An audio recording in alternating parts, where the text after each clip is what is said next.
Good afternoon. So it's been a little while since I posted a video. I wasn't doing a lot of cutting over the winter, and now that it's springtime, it's time to start doing some cutting again.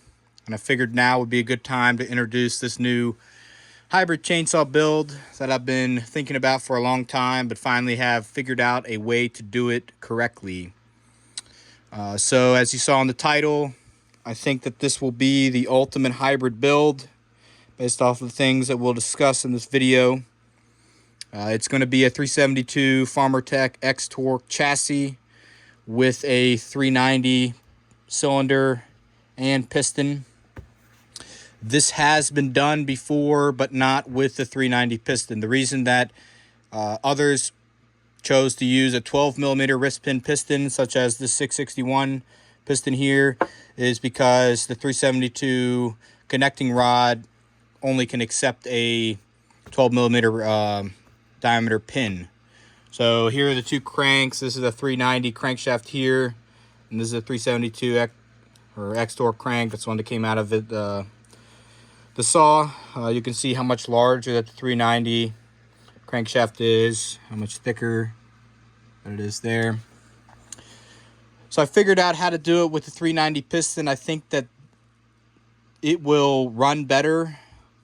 You know, given that I can go wider on the exhaust, I'll have more piston skirt, so it should last a lot longer than the 661 piston that others have used to do this hybrid in the past. You can't go nearly as wide on the exhaust. I doubt that you can hit the 65% of the bore on the exhaust port width with this piston here. The only advantage of using this one and machining it down from 56 to 55mm is that it's lighter. So the XTORQ total mass here, including the pin, bearing, clips, everything, is 122.76 grams. The 390 55mm piston weighs 147.08 grams, and that's including the larger bearing, larger pin, clips, rings, everything. So everything that I'm seeing so far seems to be doable. I don't see any major hurdles so far, but I'll definitely give an update if I've run into, difficulties with doing this. It's not going to be a how-to do it. I'm just going to just show what I'm doing, and you can make the judgment if you want to do a project like this yourself. I don't think I'm going to have any issues with the crankcase volume. I think that, like all the still saws, and I seem to be fairly good at, I get good results doing the still saws that have a smaller crankcase volume. All the stills have a pretty narrow crankshaft, so that crankcase volume is lower, and small transfers. So I'm going to try to relate the crankcase volume on like my 440 hybrid to this one, use that volume, those durations for the transfers, and try to come up with something that's similar to hopefully get similar results with this build. The 2188 that I did not run, as I wasn't impressed with how it ran, so I'm going to try to do this one a little bit different, not just go off of numbers that others have said worked well. I didn't get that good of results doing that. I'm going to keep the intake size small. Basically going to keep it stock. We'll see how far I can go as far as the intake duration. I'd like to keep it under 80. I am going to do a case match with that cylinder because it does need to be matched. So I'll match the cylinder to the case. Since the case is split, why not?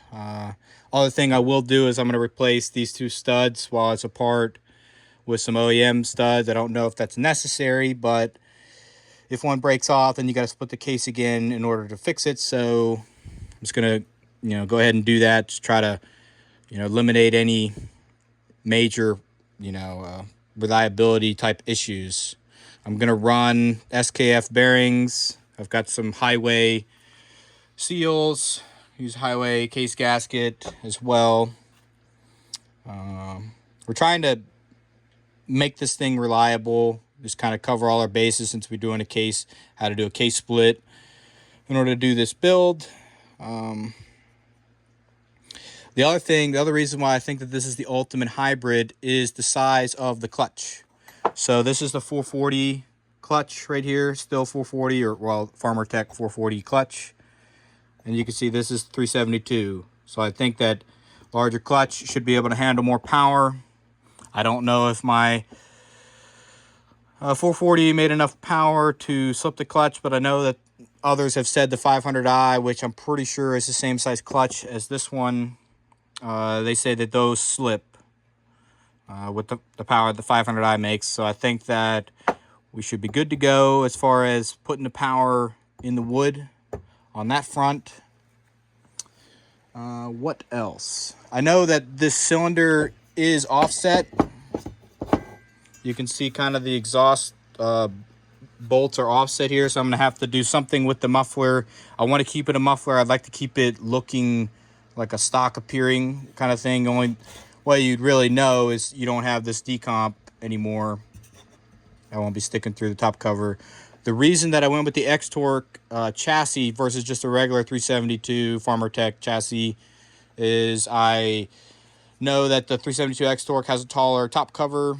It covers the cylinder, and these XTORQs have a taller cylinder to begin with, but you can see here that the 390 is very similar in height. It is larger, should have no issues cooling, so I may crank the compression up higher depending on what that intake duration is. I'd like to not put any epoxy in the intake if possible, but I may take more than 40 thousandths out of the chamber. It will need we'll be getting a decomp in it. I feel like that's just cheap insurance, so you're not breaking the recoil cord or the recoil itself. So yeah, that's pretty much it, I think, as far as little introduction here. The next thing I'm going to do, the next piece of this puzzle, is I need to turn down the skirt. I'll probably make it about half the thickness. I feel like that'd probably be plenty. So I'm going to take that down on the lathe, and I'm going to machine out this case a little bit. You don't have a lot of material up here in the front, so I think that it is necessary to take some off of the skirt in order to not grind through on that case in the front there where it's pretty thin. So that's how I'm going to do that. I feel like that's just the better way to do it. I'd rather do it that way and take less out of the case so I don't have any issues with it being too thin. I'm going to try the XTORQ carburetor on it to begin with. I'm trying to keep this a low budget build to begin with because this is experimental. I don't know how well this is going to work. It seems that the others who have built these, they run pretty good, but I've never seen like a direct comparison to another ported saw, you know, of similar caliber. So I will do that just for my own curiosity to see how fast that it is. But yeah, so far I think that everything seems fairly easy to do. But I will give updates as I go on things that little things that I notice along the way. This is kind of roughly how much those cylinder holes need to be ground in. There, that's kind of just a rough. I was just curious with the stock gasket. I just threw that on there for 372 just to see kind of what it was. But yeah, I think I've covered pretty much everything I can cover so far. So stay tuned for the next update. I'd say by the next update, I'll have the cylinder on the case, and we'll be, getting close to doing the port work. So all right, that's it for this one. Thanks for watching.